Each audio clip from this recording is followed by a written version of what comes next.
నీవయ్యా, స్తోత్రాలయ్యా, నా దైవము నీవయ్యా. శుభోదయం. క్రీస్తు నందు ప్రియమైన దేవుని బిడ్డలారా, మన రక్షకుడైన యేసు క్రీస్తు యొక్క పవిత్ర నామములో మీ అందరికీ ఉదయకాల శుభాలు తెలియజేస్తున్నాను. దేవుని యొక్క మహాకృపను బట్టి దేవుడు లాస్ట్ వీక్ అంతా కూడా మరి మనల్ని, మన కుటుంబాలు, మన బిడ్డల్ని ఆయన హస్తాల్లో భద్రపరిచి ఈ వీక్ ప్రారంభ దినంలో ఈ ఉదయకాల సమయంలో దేవుని యొక్క చల్లని మెల్లని స్వరం వినగలిగినటువంటి కృపను దేవుడు మనకు అనుగ్రహిస్తూ మన పట్ల ప్రభువుకున్నటువంటి ప్రణాళిక, మన భవిష్యత్ పట్ల దేవునికి ఉన్నటువంటి సంకల్పం మనకి జ్ఞాపకం చేయటానికి దేవుడు మన TLC అనుదిన ఆహారం ద్వారా మరొక పర్యాయం ఆయన మనతో మాట్లాడబోతున్న విధానాన్ని బట్టి దేవునికి మనం ఎంతగానో కృతజ్ఞులై ఉన్నాము. ఈ దినం మన TLC అనుదిన ఆహారంలో దేవుని యొక్క వాక్యాన్ని మనం చదువుకున్నాం. యోబు గ్రంథం 5వ అధ్యాయం 11వ వచనాన్ని మనం చదువుకున్నాం. యోబు గ్రంథం 5వ అధ్యాయం 11వ వచనం. అట్లు ఆయన దీనులను ఉన్నత స్థలముల్లో ఉంచును, దుఃఖపడు వారిని క్షేమమునకు లేవనెత్తును.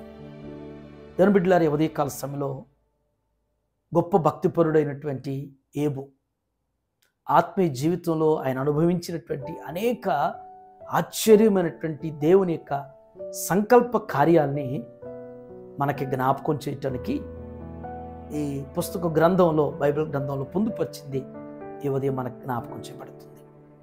మొదటి తలంపు, ఆయన దీనులను ఉన్నత స్థలముల్లో నుంచును అంటున్నాడు. మనం ఆలోచన చేస్తే దేవుని బిడ్డలారా, ఈ సమాజం ఎలాంటిది అంటే ఘనత కలిగినటువంటి వారిని, ధనం కలిగినటువంటి వారిని గుర్తించిద్ది, గౌరవించిద్ది.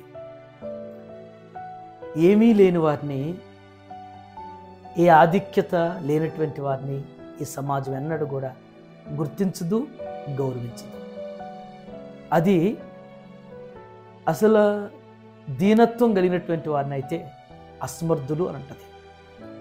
ఏం చేయలేనటువంటి వారు, వారికి ఉన్నటువంటి దీనత్వాన్ని బట్టి, వారికి చూపించేటువంటి దీన స్వభావాన్ని బట్టి, వారి మాటల్లో, వారి పనుల్లో, వారి క్రియల్లో వారు చూపించేటువంటి దీనత్వాన్ని బట్టి ఏమీ చేయలేని వారు, చేతగాని వారు అని చెప్పేసి సమాజం వారిని ముద్రించి పక్కన నెట్టేస్తుంది. కానీ ప్రభు మన దీనత్వాన్ని చూస్తున్నాడు. మనం చూపించేటువంటి దీనత్వం మాదిరిని ప్రభు చూస్తున్నాడు. కాబట్టే అందుకనే దీనులైనటువంటి వారికి లోకంలో జరుగుతున్నటువంటి నష్టాన్ని బట్టి, దీనత్వాన్ని కనుపరిచే వారికి కలుగుతున్నటువంటి అవమానాన్ని ప్రభు చూసి వారిని బట్టి ప్రభు జ్ఞాపకం చేస్తున్న మాట ఏంటంటే, వారిని ఉన్నత స్థలముల్లో నేను వారిని ఉంచుతాను అంటున్నాడు. బైబిల్ గ్రంథంలో దేవుని బిడ్డలారా, మరి గమనించండి, ఇద్దరు వ్యక్తుల్ని మన జ్ఞాపకం చేసుకోవచ్చు. మొదటి వారు యోసేపు.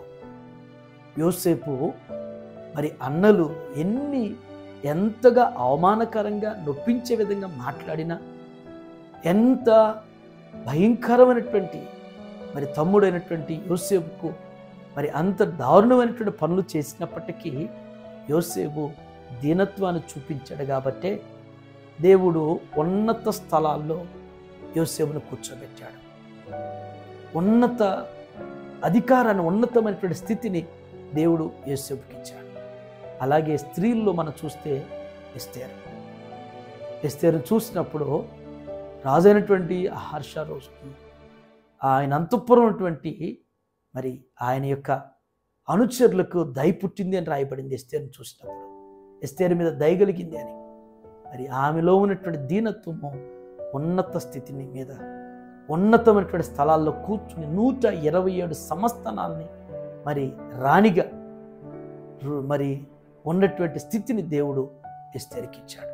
కాబట్టి ఉదయకాల సమయంలో దేవుని బిడ్డ, నీకు దీనత్వం అనేటువంటిది నీవు కలిగి ఉంటే, దీనత్వం అనేటువంటిది నువ్వు నీ యొక్క మాటల్లో, నీ పనుల్లో నువ్వు చూపించగలిగినటువంటి రీతిలో నీవు కలిగి ఉంటే ఖచ్చితంగా దేవుడు నిన్ను ఉన్నత స్థలాల్లో కూర్చోబెట్టబోతున్నాడు.